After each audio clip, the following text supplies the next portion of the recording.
Good morning and welcome, all my fellow metalheads, extreme music lovers, horror enthusiasts, and backyard belchers to the one and only Mendo Metal Podcast. We're a Mendocino County-based podcast focusing on the various metal genres and bands from our neck of the woods and beyond. We took a short hiatus, but we're back and in your face for another round of episodes. I'm Austin Spence from the band Embryonic Devourment, and with me is my co-host Brian Sticky Tips. Joining us tonight, we have Katon from the legendary pioneering Bay Area thrash band HIRAX. HIRAX will be headlining the upcoming Mendo Lake Metal Fest Saturday, June 17th. And so we're stoked, when Katon agreed to come on the podcast and share some of his stories and knowledge on the style we all love, heavy fucking metal. How you doing tonight, Katon? I'm good, man. Just like I said, we're back here in LA getting ready to go into the recording studio.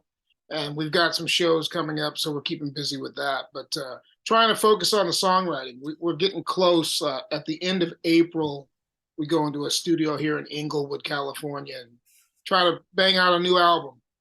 Nice, man. Is that who's engineering that? Are you able to give any details on the studio or anything like that? Or yeah, the studio is called Beach Avenue. It's in Inglewood. It's a newer studio, which is kind of interesting for us because we've usually gone back to the same places most of the time, but this is kind of I think a good thing because we're trying to just take some chances. I mean, the new record's that's kind of the whole overall picture of what we're doing. Like we're kind of doing stuff at another level, trying to raise the bar on what we've been doing for the last almost 40 years, So I think sometimes you got to kind of to make yourself a little uncomfortable when you're trying to be a daredevil, but I think everybody's going to appreciate that because we're not playing it safe with the new record. It's pretty over the top.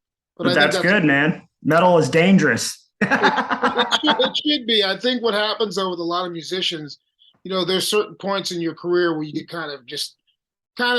it's just the normal shit, and sometimes you got to think, where are we going with this? Do we want to keep doing the same stuff or do we want to enhance it and make it better? And we want to enhance it and make it better. I mean, the fans that we meet, like we just did this trip to South America. We did 2 shows and one was in Lima, Peru, and one was in Santiago, Chile. Wow. And it puts it all back in perspective when you get to see the fans again, and it really makes you, if you're not still hungry, I think you should leave the game, but we're very hungry. So I think the new record's going to reflect that.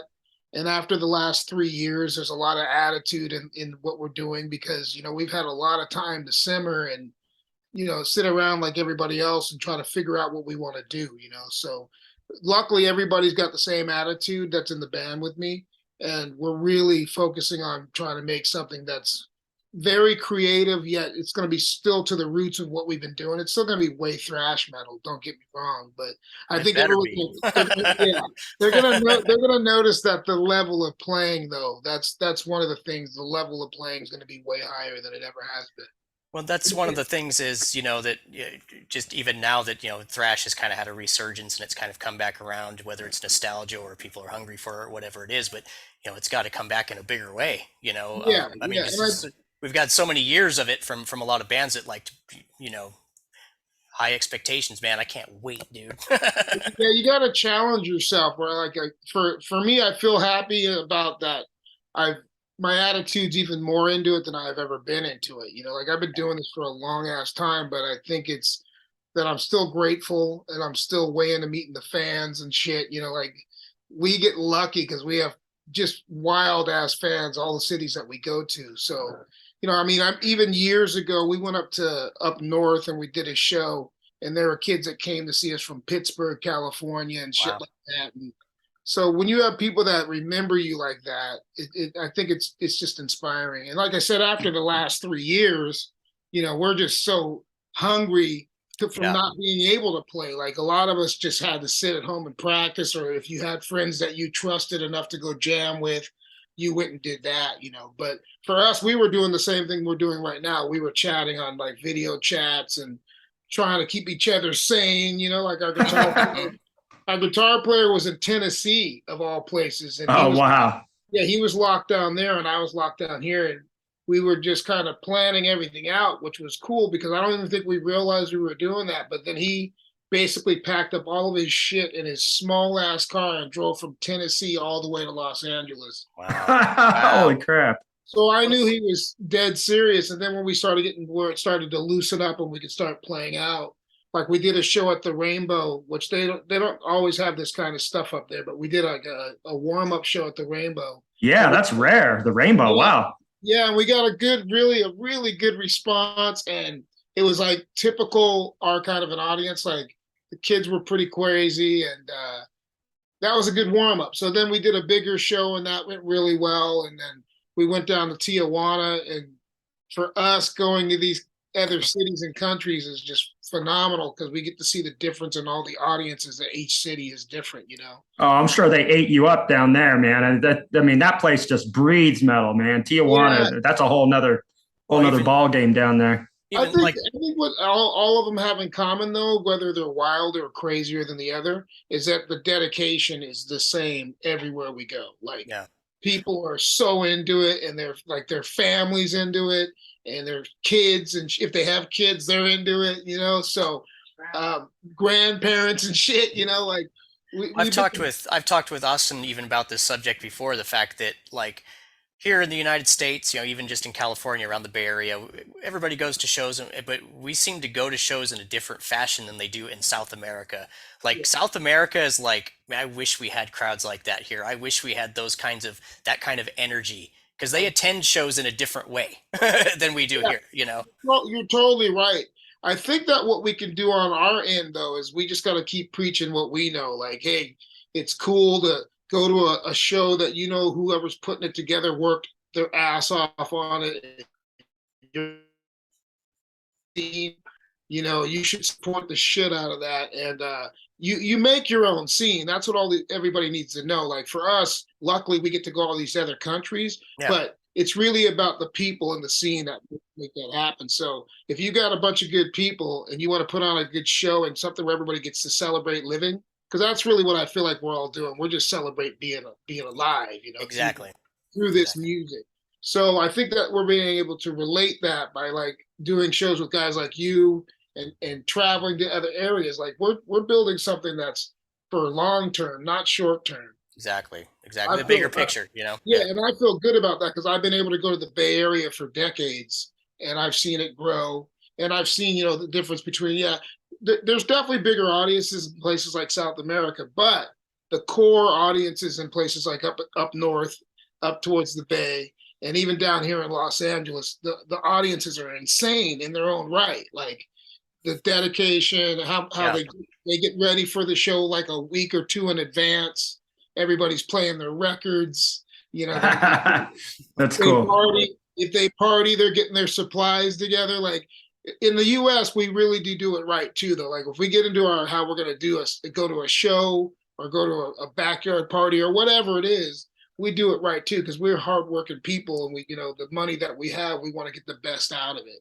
So like when we perform like HIRAX now, with the attitude we have, we give it all to the audience because we understand that they're coming to a show and they want entertainment. Exactly.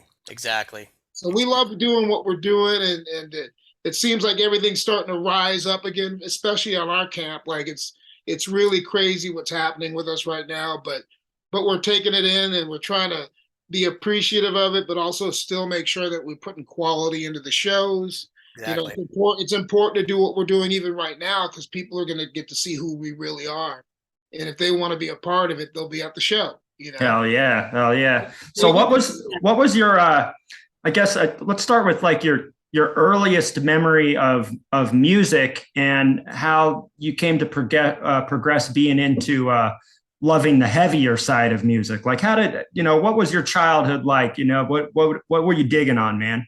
It's pretty crazy, actually, because my dad was in the Navy for 30 years. So that's why I have this thing with the Bay Area and even San Diego. Anything coastal, I dig, because my dad was a Navy dude. So we did a lot of traveling up and down the coast, ships, and so people through music, because my dad would bring back records. My dad was in the records and shit. So, and my mom dug music.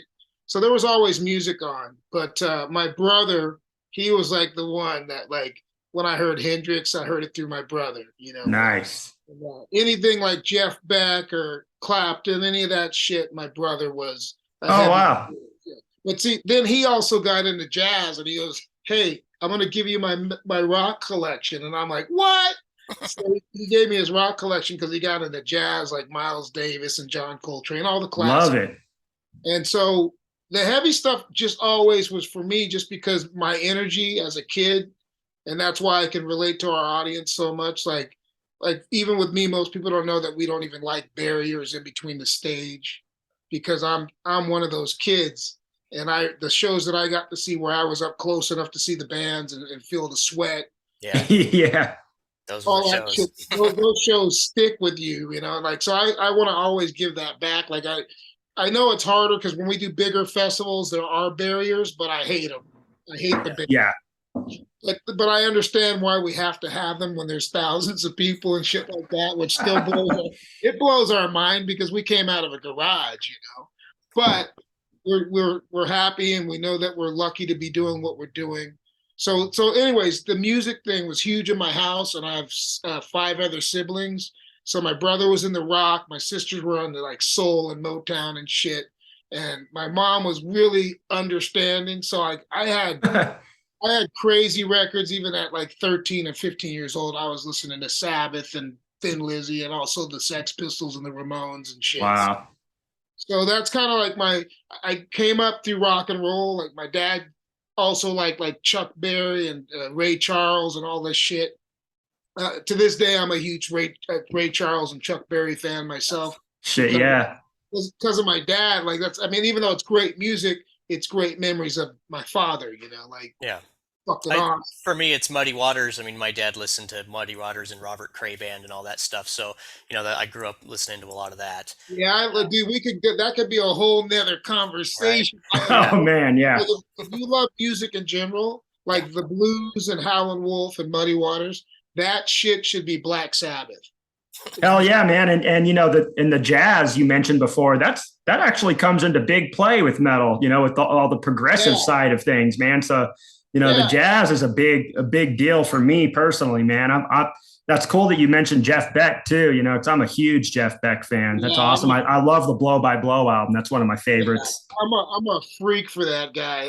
But there's a good reason for it. He was a phenomenal musician, and anybody who's creative, when you hear Jeff Beck play, you get it. Like you'll get it right away. It's almost like listening to dolphins calling each other, but you'll start understanding it when you hear that music, because it's just it if you're getting the vibe right, you'll understand it. I mean, for some people it takes age too. Like they'll get more into jazz as they get older, you know. Yeah. But it's cool. I get being a hard ass too, because when I was younger, all I wanted to hear was fast shit, you know. Yeah, me too. I thought I would never get out of that shit, even though I still love it.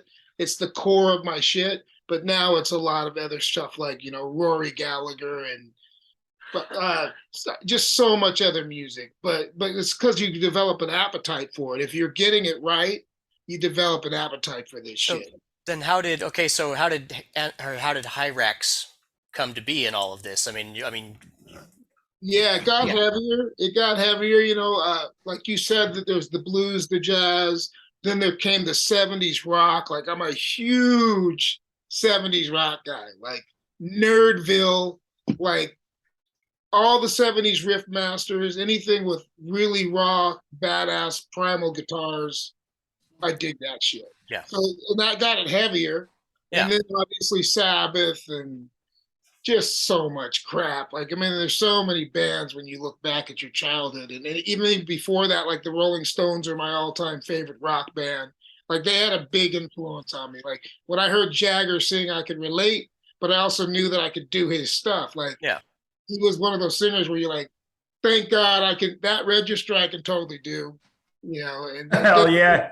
Yeah. And then later on, I think for me too, back in the early days, it was like when I first saw Star Wars and Darth Vader walked out and you hear that song, gun, gun, gun, gun, gun, gun. And that was I was like, whoa, what is that? That's like evilest thing ever. So heavy. that's way heavy. That's like, even for me, it's like musicals. But like my wife got me into musicals. So you're open-minded. So you get into musicals, and then if you see the musical Jesus Christ Superstar, that's like the heaviest shit. Oh yeah. Judas, when Judas shows up and all this stuff. So with music, it just you develop a bigger appetite for it. And if you're like I was in a pretty big family, so there's 5 other kids. Yeah. And then what happened too is that I got into heavier stuff through a friend of mine's big brother, because it was always an older brother that would take me under their wing and be like, dude, I know you dig this shit. So if they were like those, now you'd call them an elitist, but my friend's brother, he was so into it that when you went over his house, this guy was the guy that got me to be even heavier, because he had Priest records, he had Sabbath, double albums. We Sold Our Soul for Rock and Roll. He had all Wow. that. So that guy was like the coolest dude on the street, because he had a flying V and a half stack in his living room. I mean, this is true shit. So I feel great that I had these influences, And so it just got, where then the 80s movement came in with the British New Wave. And by then it was like crack cocaine, because if you got into the 80s British New Wave of heavy metal, it was like a drug. So, Yeah.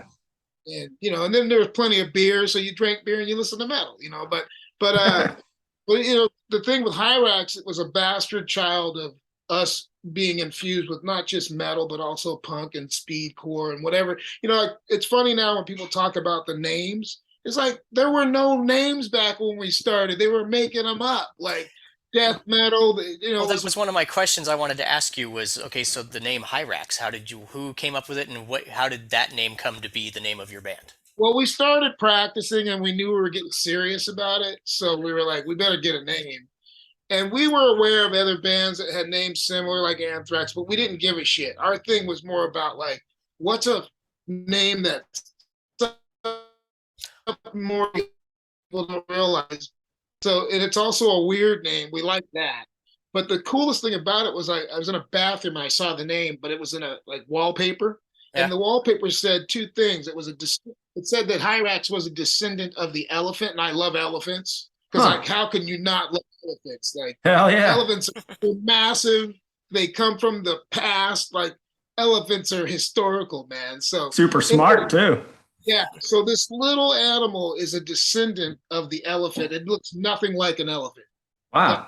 A HIRAX. So that's so, one. So HIRAX is a little animal that looks like an elephant, or was from the elephant family. Yeah, it's from the family, but it doesn't. It looks nothing. It looks more like a jackalope. I did not know that. That's awesome. Wow. Yeah, that's so cool. I love that. And then the second thing that I loved even more is it's like for killing mosquitoes. I forget, it's not a potion, but it's like a spray for killing mosquitoes. So I was like, how can you not? That's totally metal to me. That is metal. Mosquito killing elephant creatures, dude. Yeah, so awesome. Those 2 things, and then I came out and I told these guys, I was like, "Hey, what do you think of HIRAX?" And they're like, "It's weird, but it's catchy after you get to say it, And then over the years, it's become like it's just gotten better for us because people understand it more. Like we were very misunderstood in the beginning, which was fine because we actually planned it that way. Like we knew that there were bands like Trouble, and we knew that there were bands like Slayer and Merciful Fate and Venom and Bathory.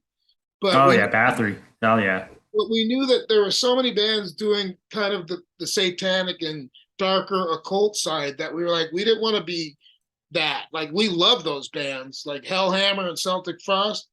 They're friends. They're like part of the family. Yeah. But we just thought we can't be like everybody else. Like that's not that I love that shit, but I thought it was too easy, and it hasn't been easy doing what we've done, but I'm now more proud of it than I ever have been. Nice, man. That's a killer fucking story. Yeah, I mean, we get along with all those bands like Dark Throne, Mayhem. Still to this day, we're friends with Tom G. Warrior. We love all that shit, but we feel that you still got to curve your own niche, and that was what was cool about when we went up to the Bay Area. Because when we went to the Bay Area, automatically they got it. Yeah. For LA, we had niches like we play Orange County, or we play this place out in the Valley called the Country Club. Like the last time we played there, it was us, Dark Angel, Megadeth, and Gloz Rocket. Nice. Yeah, so we've I've always heard of that place, man. Yeah, I actually I grew up down in LA, and that's cool. my Yeah, dad, he was a session musician back down in the '80s, so he was always taking me. Yeah, I was just a kid, but so I'd have to hang out backstage, but I always got to go to his gigs, and I remember, the Troubadour and all the that's Roxy that's and the FM one. station and all that, so.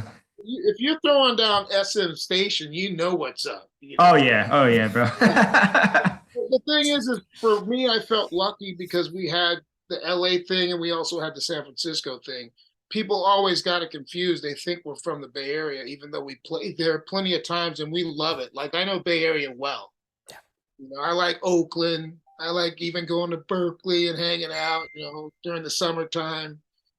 So I love the Bay Area, but it was great that we also got that LA thing because that probably is a big fusing of us too. Like we're a part of Bay Area, but we're also part of LA.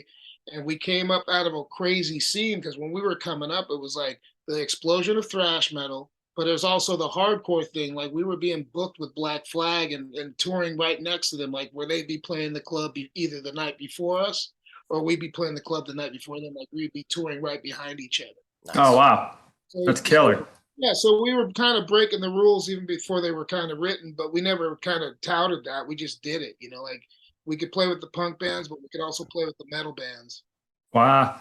How many HIRAX releases are there, and do you think you could give us a rundown, like a list of releases? I'm sure you got a bunch of them, but yeah, it gets trickier as you get more records out. But the cool thing is you got to remember most of them because they're like your children, and hell yeah.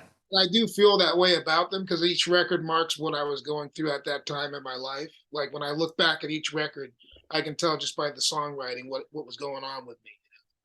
So that's kind of deep, but that's the truth, So, but I'd say we're somewhere around 5 or 6. We should have 12 to 13 by now, but that's because when you are a real underground band where you haven't made, I always tell people this, and this is the truth. If you're not making Slayer money, it's a really hard lifestyle. Oh yeah. You're gonna go through some musicians. It's no disrespect because I actually all those fuckers I still love them in a way or not. You know what I mean? Like when you're playing with musicians, you become a family, a screwed up family. But you got to learn how to deal with each other's screwed upness. Like you actually after a while you start loving these guys. And you start learning to love even the stuff that's kind of messed up about it. Yeah. It's like a marriage. Yeah. It really is. But over the years, I've gotten better at it because I also learned from mistakes. We all make mistakes, but I think if you also become a person where you can keep your word, then you're like gold, even in your own eyes. If you keep your word, that's the most important thing when you're in a business such as this, where everything is about grab this, grab that, notoriety, spotlight, being ahead of this person, ahead of that person, a lot of competition.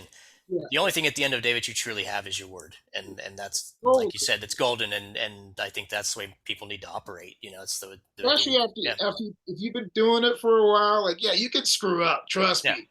Everybody screws up. It's really not about that, though. It's how you finish. Exactly. And so I'm trying to get better at that myself as well. Because like I said, you have some stuff that you got to, over the years, deal with because it's also about making yourself a better person, Exactly. But so back to the music thing with HIRAX, everybody that we work with, we usually end up working with them till the day we die. Like a lot of the people that I still work with, 30 to 40 years. Wow. Yeah. Damn. And even traveling to South America, we've seen people their kids grow up. So work with people for a long time and you also do good business.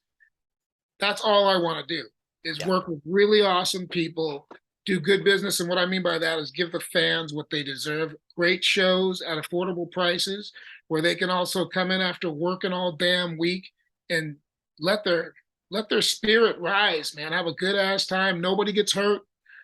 We take care of each other, and then they go home and they can tell everybody what kind of a great time they had, And that's exactly. If you get people doing that, it just keeps it just goes further and further. So like now we're with HIRAX is like right around 5 to 6 records. I'll just try to talk about them real quick so that way you can count them. What's funny, I love the records, but I've never taken myself that serious. Like I should.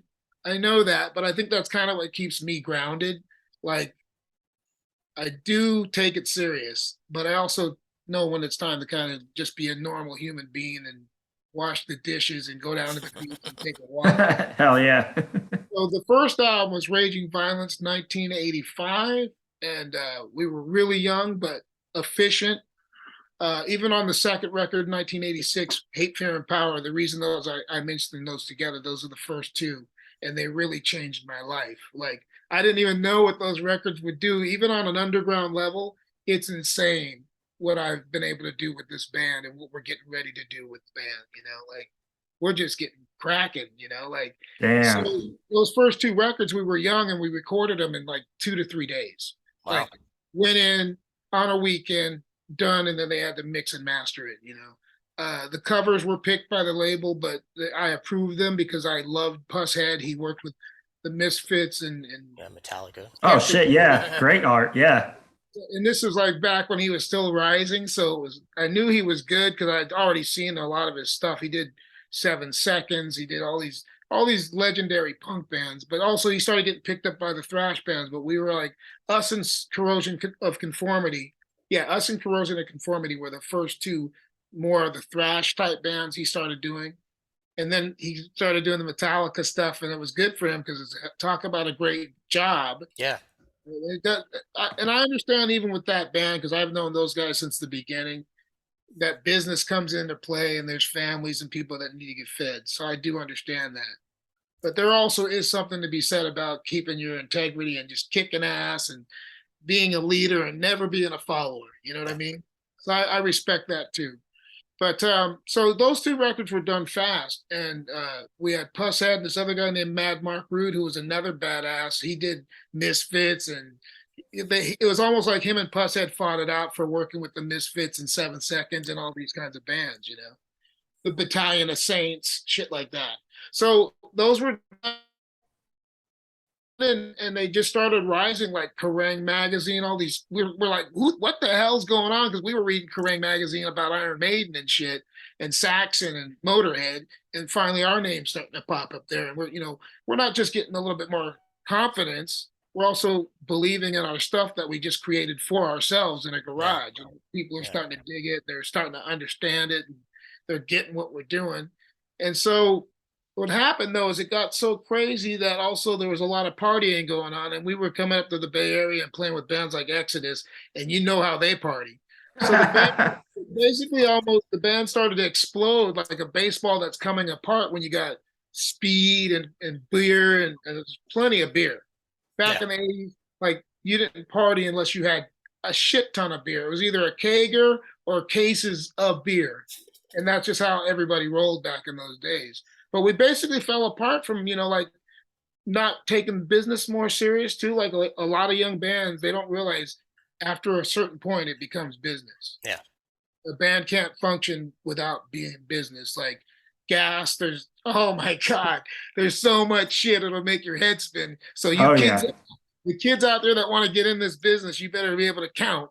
All right, because there's plenty of counting going on. But so we just, fell apart. But as that was happening, I started a band with the bass player, the original bass player from Metallica, this guy named Ron McGovey, and we started a band called Phantasm. So we were doing that with Gene Hoglan on the drums. It was great. So I kind of faded into that, but HIRAX has always been my baby, just because I always liked that we've never done any covers. We've always written our own shit, like. I really am proud that we're like a weird ass band in our own right.